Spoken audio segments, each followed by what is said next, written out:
Yo, what's going on, people? It's your guy Todd here with Atlanta Bird Gang checking in. Hey, with a new video here today.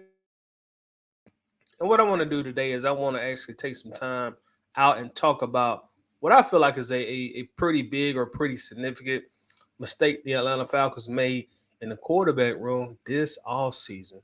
So that's what I want to talk about here briefly today. And also, I know when I make that statement and when you see the caption and whatnot, you're probably thinking, well, Todd is about to talk about Michael Penix and Kirk Cousins. Yes and no. I don't think the big mistake was drafting Michael Penix Jr. I don't think the big mistake was signing Kirk Cousins to the contract that we signed him for the length of time that we signed him.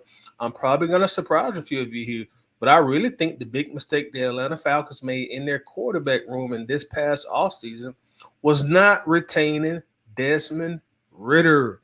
Yes, I said it. I said it. I think that was the significant mistake the Falcons made was they did not retain Desmond Ridder. And I know people are probably going crazy. Well, Ty, you sat here and you diss Ridder all last year. Did you not see him playing last year? Hey, I get it. But I'm looking at this a few different ways. First, Desmond Ridder had a pretty much an entire season worth of NFL experience as a starter in the league. And he's a young quarterback. That is very valuable in the NFL.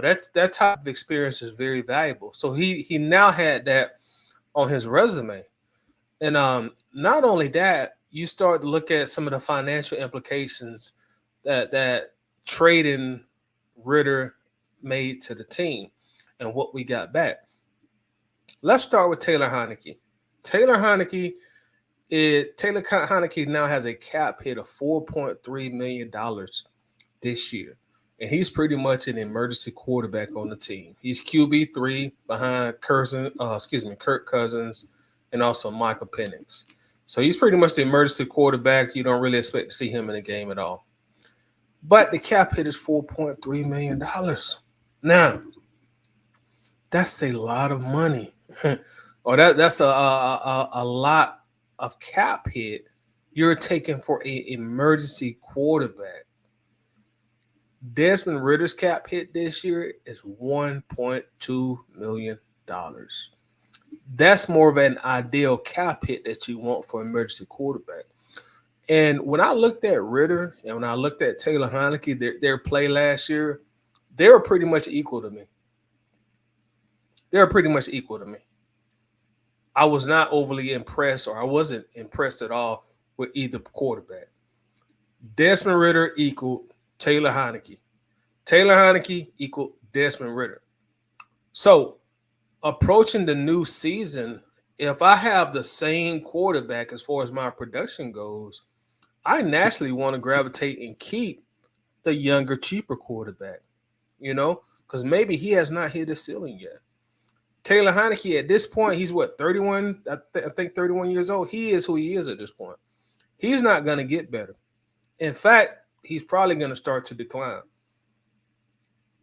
But you do have, you can look forward, or you can at least hope that Desmond Ridder would get better, and you still had him under contract for 2 more seasons, the 2024 season and the 2025 season. We're going to take this $4.3 million cap hit with Taylor Heinicke, and he won't be on this team next year. He's going to be a unrestricted free agent. So he won't be on the team. At least with Ridder, hey, we still got him on the contract. But that's not going to be the case at all with Taylor Heinicke.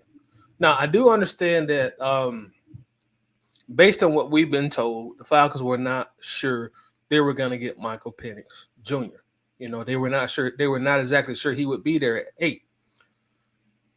When we officially announced that we were signing Kirk Cousins to the contract officially, I think we all kind of knew it was going to happen. I think that, obviously, pretty much the entire NFL knew it was going to happen.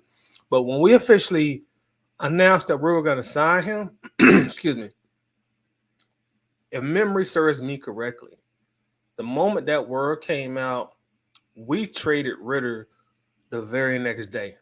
If memory serves me correctly. I think it was the next day or maybe the 2 days after that, but it went like that.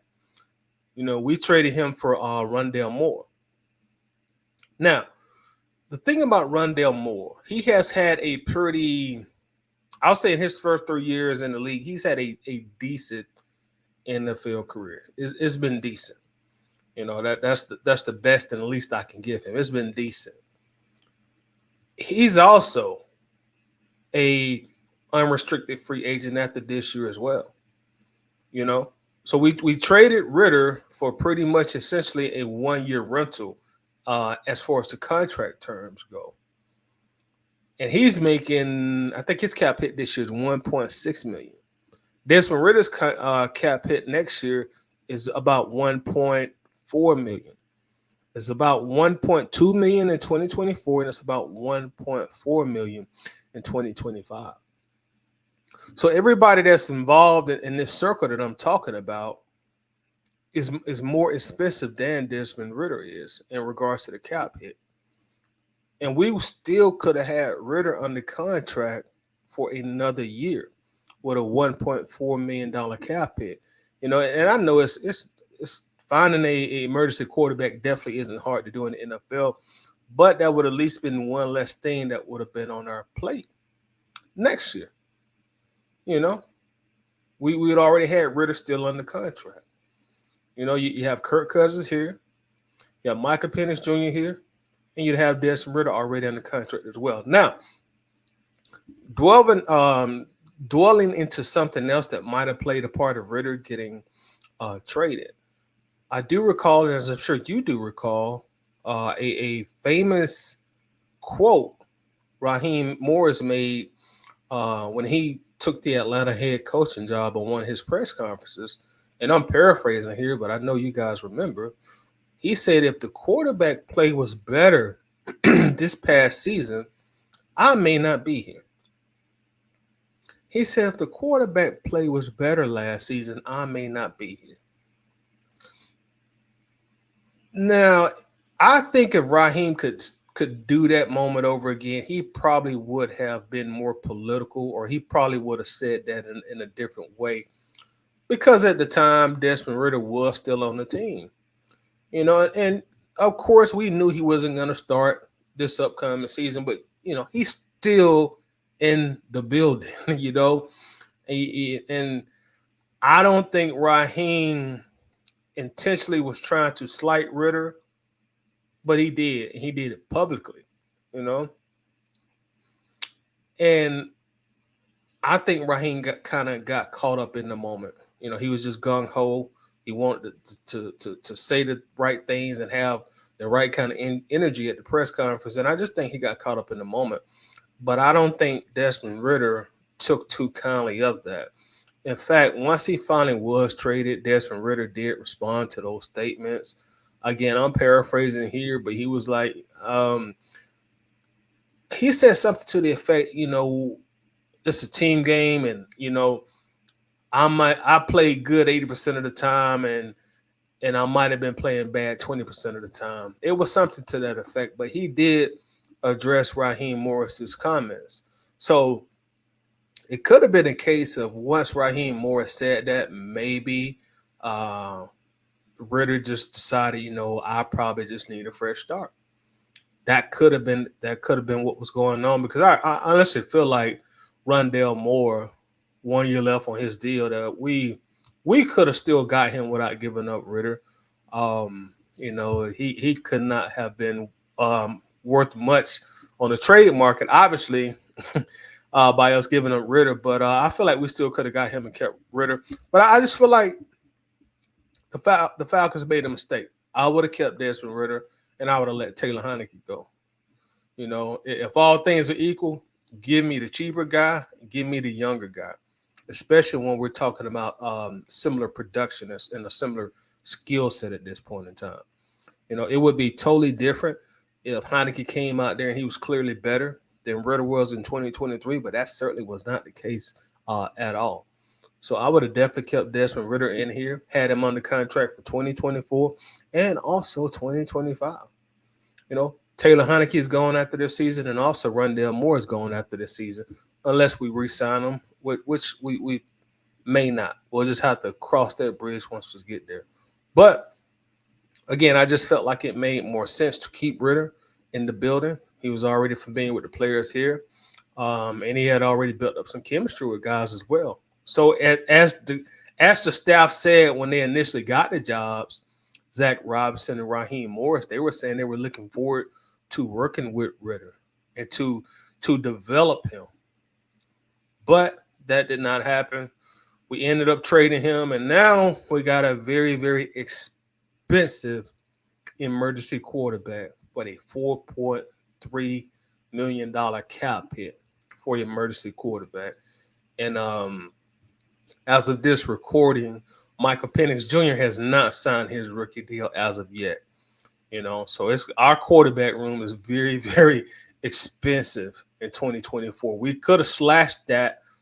We could have slashed some millions off of that cap hit by retaining Ridder and trading, really just releasing Heinicke. I think financially that would have been the best thing to release Heinicke. But in closing, hey, I would have kept Ridder on the team. And I know people feel strongly about Ridder one way or the other. He kind of had that Matt Ryan effect last year.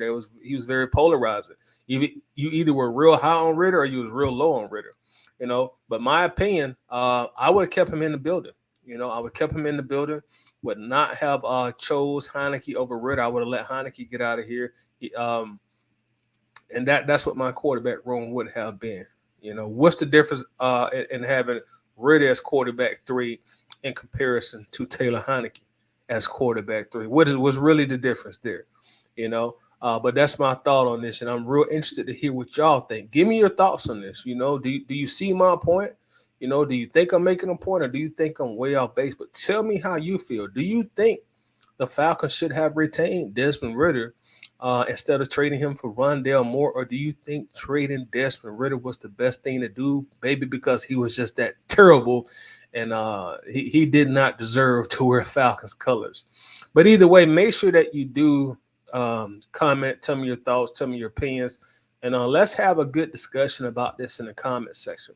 If you like the video and you like the content that we drop here on Atlanta Bird Game, make sure you do subscribe to the channel.